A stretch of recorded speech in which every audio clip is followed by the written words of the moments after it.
Então, bom dia a todos. Hoje nós estamos dando início à nossa aula 12. Eu sou a professora Nanda, juntamente com o professor Leonardo Tartaruga. Hoje o nosso seminário vai ser falar sobre os métodos de força rápida e pliometria. O seminário será apresentado, então, pela Gabriela Becker e o Alan Trois. Vou estar compartilhando, então, com vocês.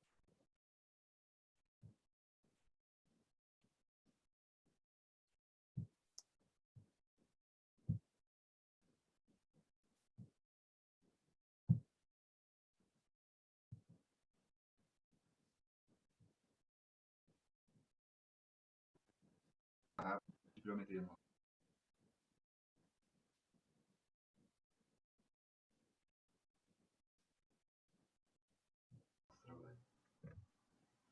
A pliometria ela é uma subdivisão, então é importante que a gente vá até a origem do que ela representa para entender. Tá meio baixo, prof. Está muito baixo, então segura um pouquinho. É só aumentar o volume do YouTube ali. Eu vou aumentar no meu...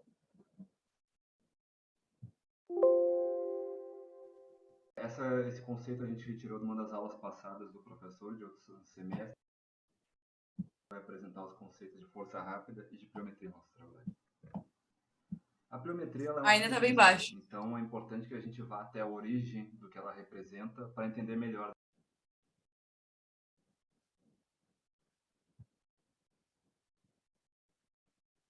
Como ela funciona. Esse conceito a gente retirou de uma das aulas passadas do professor de outros semestres.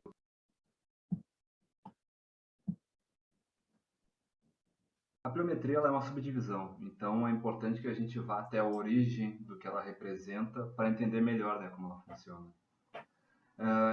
Esse conceito a gente retirou de uma das aulas passadas do professor de outros semestres, então acaba sendo uma situação indireta duas vezes, É a Barbante, a Pude Rodrigues, a Pude Tartaruga. Mas é o melhor conceito que a gente conseguiu compreender de como funciona a força. E a força então seria a capacidade máxima do sistema neuromuscular de se opor a uma resistência vencendo-a.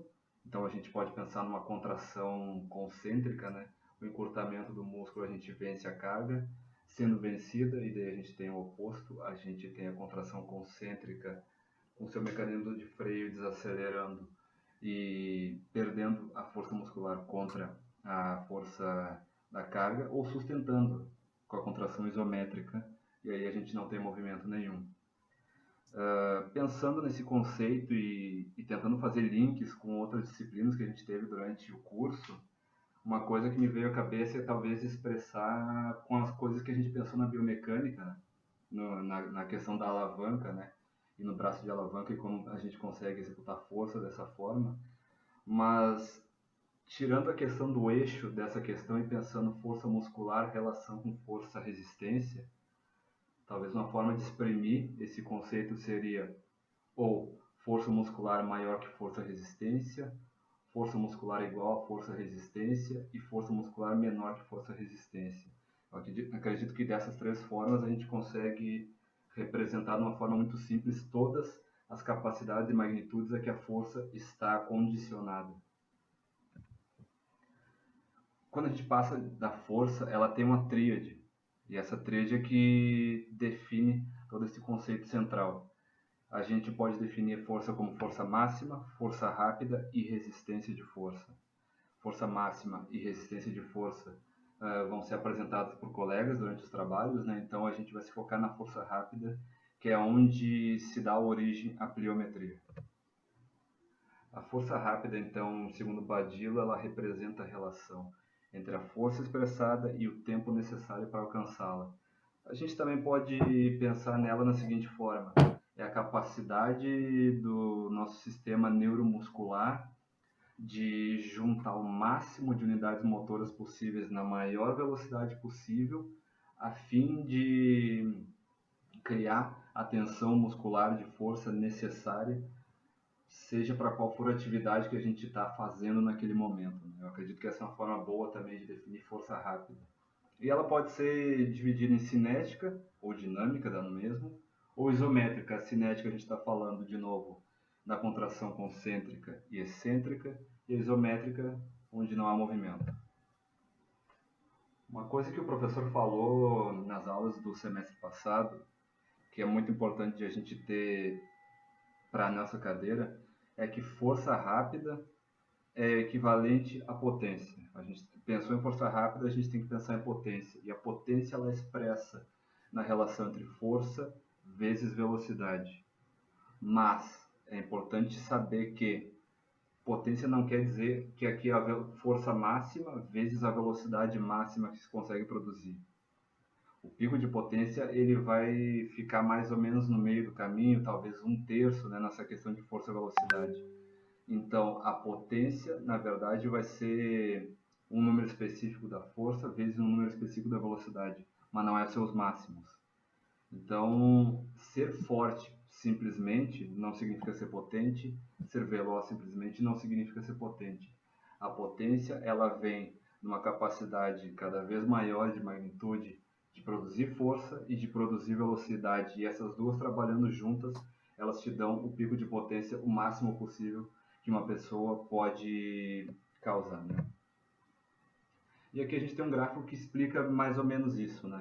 A potência máxima, mais ou menos no meio de toda essa relação, ela está no meio da velocidade, do encurtamento do músculo, então a gente tem o pico de potência longe da produção máxima de velocidade e longe da produção máxima de força. O pico de potência acaba sendo um produto o mais próximo do que ele consegue de ter essas duas grandezas em sua melhor expressão, mas ele não consegue ter a máxima expressão das duas. E daí a gente pensando nos três tipos de contrações, a gente tem então a contração concêntrica, e a contração concêntrica ela acaba sendo inversamente proporcional. Então, quanto mais velocidade ela consegue imprimir, menos força ela consegue imprimir, e vice-versa. A contração isométrica, claro, ela se dá numa velocidade zero e ela acaba conseguindo, por força e velocidade, ser vetores opostos, né, no que a gente está vendo aqui. Ela consegue ter um pouco mais de produção de força do que o máximo que a contração concêntrica consegue ter. E a contração excêntrica, com o mecanismo de freio dela, a gente sabe que ela é a que consegue ter mais força. Porém, diferente da concêntrica, ela é diretamente proporcional. Então, se tu consegue imprimir maior velocidade, tu consegue, com a excêntrica, produzir maior força. A gente não usa, né, dessa forma, até daqui a pouco, para proteger as nossas articulações, de não descer muito rápido com a carga e perder o controle dela. Mas a excêntrica, sim, se tu conseguir imprimir maior velocidade, tu consegue também imprimir maior força. Pensando então em treinamento de força, né? A gente tem os componentes contráteis, e dentro dos componentes contráteis, que a gente está falando basicamente de músculo esquelético, tem fatores morfológicos e fatores neurais. Quando a gente lembra da cadeira de fisiologia do exercício, a gente lembra que nos fatores morfológicos a gente tem um aumento no número de fibras. Porém, isso não é imediato. Esses fatores no aumento do número de fibras, ou seja, fatores hipertróficos, eles costumam ocorrer depois da 12ª de treinamento constante, né? 3, 4 vezes por semana de ativação. Então, nessas 12 primeiras semanas, o que realmente conta é os fatores neurais, aumento no recrutamento e na frequência de ativação das unidades motoras e sincronização. Então, a gente tem inicialmente uma adaptação perto do máximo de eficiência do nosso organismo neuromuscular, da nossa capacidade neuromuscular em executar o treinamento e os movimentos que a gente precisa fazer. E claro, ele vai aprendendo a ser eficiente na prática do exercício, então tu consegue aumentar a carga, tu consegue aumentar a dificuldade. Isso não quer dizer que tu teve ganho de fatores morfológicos por enquanto, porque isso tem um tempo mínimo de acontecimento para chegar lá, mas a gente sempre tem que pensar nos componentes contráteis do músculo, como o crescimento dele, mas também a questão neuromuscular. Pensando então já na pliometria, ela é um tipo de treino subordinado à força rápida, e se ela é subordinada à força rápida, a gente está pensando em potência. E quando a gente pensa então nessa questão de aumento da potência do movimento através da pliometria, a questão é que a pliometria ela tenta se utilizar da melhor forma possível do ciclo alongamento e encurtamento, que a gente já vai ver, a fim de, nesse aumento de potência máxima, tu conseguir ter a maior capacidade de utilizar a força explosiva dos teus músculos para seja qual for o movimento que tu for fazer, sprint, salto, arremesso, chute, não interessa, na verdade é a capacidade do teu corpo de produzir essa força explosiva através do treinamento da potência, que é algo específico da pliometria. E a pliometria ela acaba também trazendo então componentes elásticos, né? A gente tem os componentes contráteis que a gente falou do músculo esquelético, e os componentes elásticos acabam sendo aqueles de tensão muscular passiva. Então a gente está falando de tendão, a gente está falando de ligamento, a gente está falando dos envoltórios das fibras musculares, tipo o perimísio e o endomísio. Então o ciclo alongamento e encurtamento, que ele é talvez o carro-chefe do treinamento de pliometria. Talvez não, com certeza. Ele é o carro-chefe. Ele se dá em 3 etapas: a pré-ativação, o alongamento e o encurtamento. Aqui a gente tem esse ciclo alongamento e encurtamento sendo mostrado no quadríceps, né? Então a gente tem a fase 1 de pré-ativação, onde os músculos antagonistas, no caso os isquiotibiais, eles se põem de maneira isométrica. Vamos imaginar que essa pessoa está aterrissando no chão, né, na pré-ativação. Então, os isquiotibiais, eles fazem uma contração isométrica. Na fase 2 do alongamento, então, o quadríceps, ele alonga de uma forma bastante forte, e nesse alongamento máximo que tu consegue, ele acaba armazenando um potencial elástico importante, que vai ser uma das coisas fundamentais para te dar força na contração e no encurtamento. E é importante dizer também que quando a gente alonga demais, e daí voltando na questão da fisiologia, nosso músculo esquelético ele tem um fuso muscular. Esse fuso muscular ele está ali para nos dizer, ó, tá tendo um alongamento nocivo, potencialmente nocivo do músculo, e daí isso acaba nos trazendo um reflexo potencial, né? Que é o reflexo miotático, um reflexo monossináptico que vai lá na medula e diz, ó, tu tem que ter uma contração no agonista porque está tendo um alongamento potencialmente nocivo.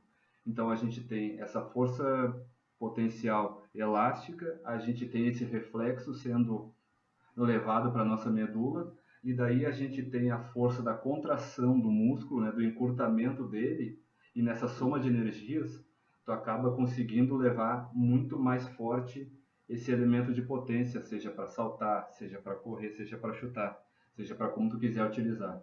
Então assim funciona o ciclo de alongamento e encurtamento, ele é uma soma de energias em todo esse processo que ocorre.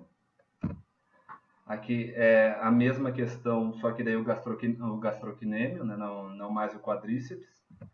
E aqui a gente trouxe também ali no peitoral, porque a pliometria, muitas vezes tu vê ela como saltos, então tu pensa, bom, ela é basicamente para a produção de força, de potência explosiva para os membros inferiores, né?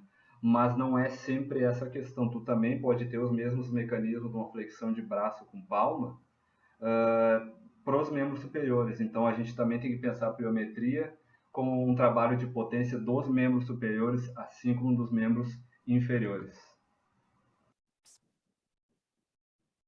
Então, como o Alan estava falando,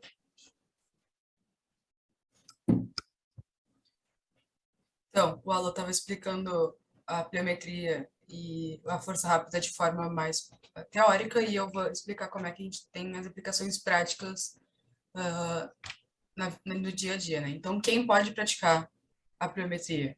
Todo mundo pode praticar a pliometria. A gente tem essa ideia de que apenas os atletas precisam praticar a pliometria para melhorar as valências físicas, mas os não atletas, né, as pessoas, vamos dizer assim, normais, usam muito a força rápida ao longo do dia a dia, tanto para sentar e levantar, quanto para descer do ônibus, que é quase um drop jump, nas brincadeiras do cotidiano, subir escada de forma rápida, corrida, enfim, tudo isso usa a força rápida, e por isso que essas pessoas também vão ter benefícios com o treinamento pliométrico.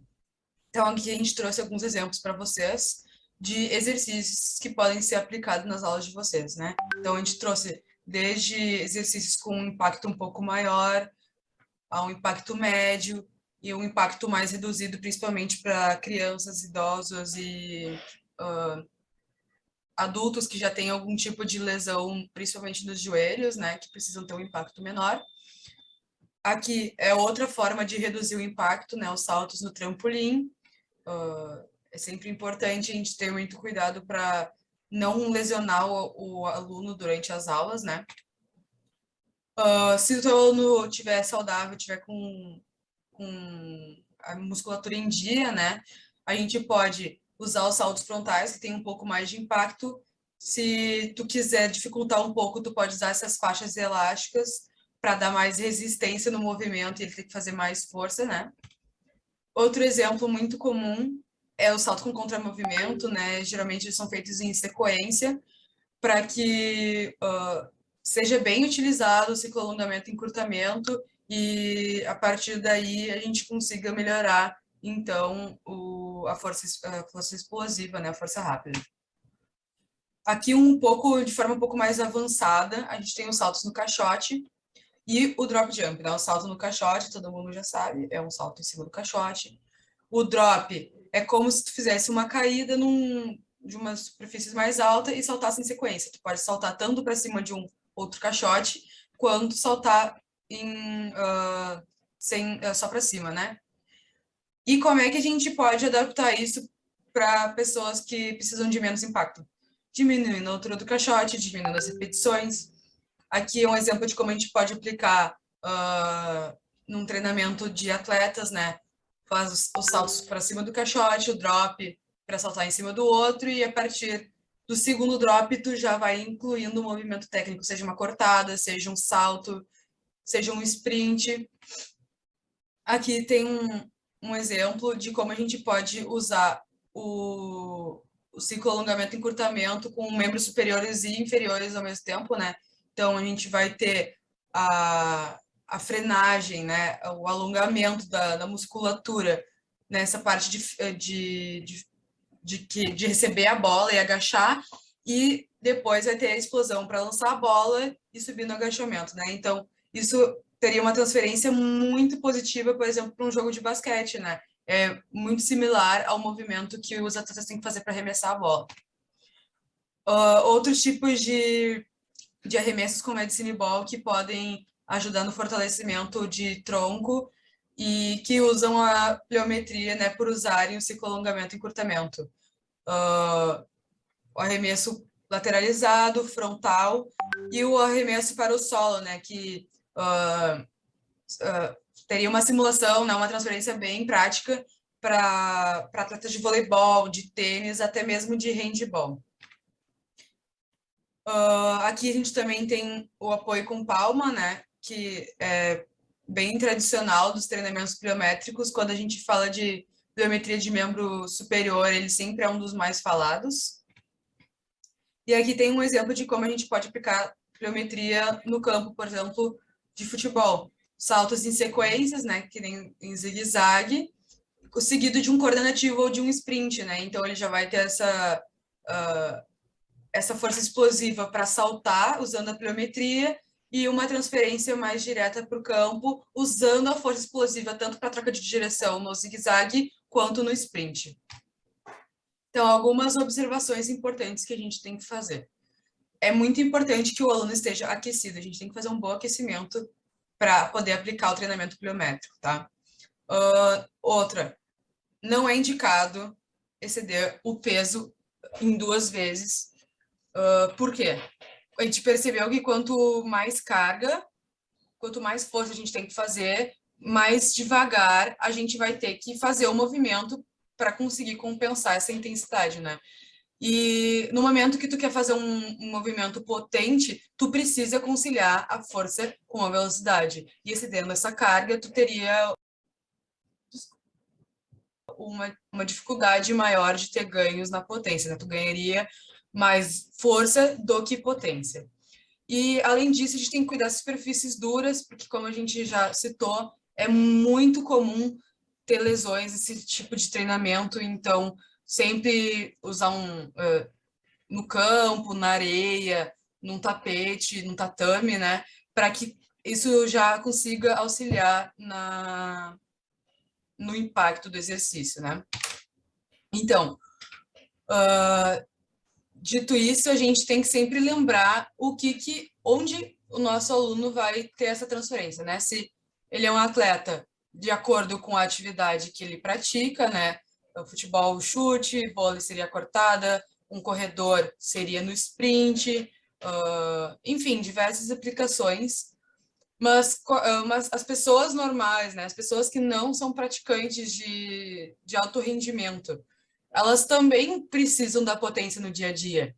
Então, a gente tem que lembrar que a gente não pode dar o mesmo treino para um atleta e uma pessoa não atleta. Não tem porquê. Então, tu vai adaptar as atividades, por exemplo, assim, para um idoso, tu dá atividades, principalmente de agachamento na cadeira, para que ela consiga melhorar o desempenho dela, vamos dizer assim, levantando a cadeira, consiga diminuir o tempo que ela demora para levantar da cadeira, ou para subir escada, ou a gente percebe que os idosos têm muita dificuldade para descer os degraus do ônibus, da escada, então fazer um drop com um degrau mais baixo para que já estimule essa musculatura e melhore essa força explosiva, justamente para que a gente consiga adaptar as atividades, tanto a especificidade das tarefas que esses indivíduos vão ter durante o seu dia a dia, quanto adaptar as lesões prévias que ele já tem, né, os desgastes que um idoso, por exemplo, veio a ter durante a sua vida, ou uma criança ainda está em processo de crescimento, então tu não pode dar muito impacto para ela para que não prejudique as placas de crescimento. Enfim, diversas variações que a gente tem que estar ligado na hora de prescrever um treinamento pliométrico. Então, a gente trouxe alguns resultados principais, assim, mais gerais do que a gente encontra na literatura hoje em dia. E as melhorias significativas, né, foram vistas a partir de 8 semanas. Tem alguns que têm 6, 8 que têm 7, mas a maioria se encontra em 8, 10, até 12 semanas para que se veja uma melhoria significativa. E a maioria dos estudos propôs um treinamento de 2 a 4 vezes por semana, sempre adaptando o treinamento para o grupo de pesquisa, né? Adaptando a necessidade do grupo e a pergunta que o próprio grupo queria responder com a pesquisa, né? Então, a gente trouxe alguns resultados. Por exemplo, a pliometria ajudou a melhorar a altura do salto em adultos saudáveis, ajudou a diminuir o tempo dos sprints, ajudou a aumentar a distância do chute. A pliometria também ajudou os idosos a aumentarem a altura do seu salto. Então, isso vai facilitar na hora do dia a dia para que eles subam uma escada, por exemplo, para que eles tenham que fazer algum movimento de troca de direção ali para conseguir, inclusive, recuperar o equilíbrio caso eles tropecem, né? Isso é muito importante e tem se estudado muito como a pliometria está ajudando nessas questões de dia a dia. Então, como a gente já falou, o maior risco da pliometria é a lesão, seja pelo aluno não fazer o movimento certo, seja por um excesso de carga ou uma má prescrição do treino, fazer com que o aluno execute errado, né? E a gente percebe também que a pliometria é extremamente eficaz para melhorar a potência muscular, seja de membros inferiores ou superiores. E o que a gente percebe também é que, como os movimentos pliométricos são geralmente sequenciais, também há uma melhora na coordenação motora. Então, o que a gente concluiu é que a pliometria é extremamente importante quando a gente fala de força rápida. A gente sempre tem que estar ligado em relação à especificidade e individualidade de cada pessoa para que a gente possa prescrever um treino adequado e que vá servir para a pessoa no dia a dia dela. E o mais importante de tudo, um treinamento pliométrico não vai substituir os outros. Então, a gente precisa continuar dando treino de força, a gente precisa dar o treino de velocidade, o treino de resistência aeróbica, o treino de equilíbrio, tudo isso para que, nesse conjunto formado, a gente consiga trazer uma melhor qualidade de vida ou um melhor desempenho, né? Depende muito do que a gente tem como objetivo. Então, aqui estão algumas das referências que a gente utilizou e obrigada.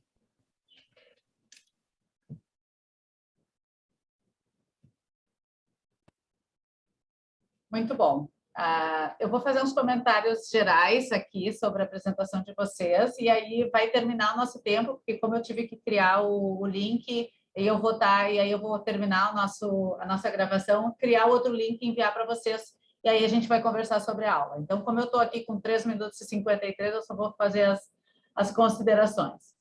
Muito bom, né? A apresentação de vocês está excelente, muito comentada, muito prática, muito de aplicação prática, né? E assim, mesmo a primeira parte ali do Alan, ele trouxe, né?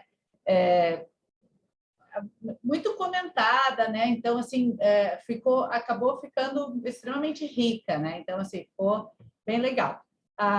Ali de uma das partes do Alan que eu gostei, ele disse que o pliométrico é subordinado ao treinamento de força rápida. Achei o termo sensacional.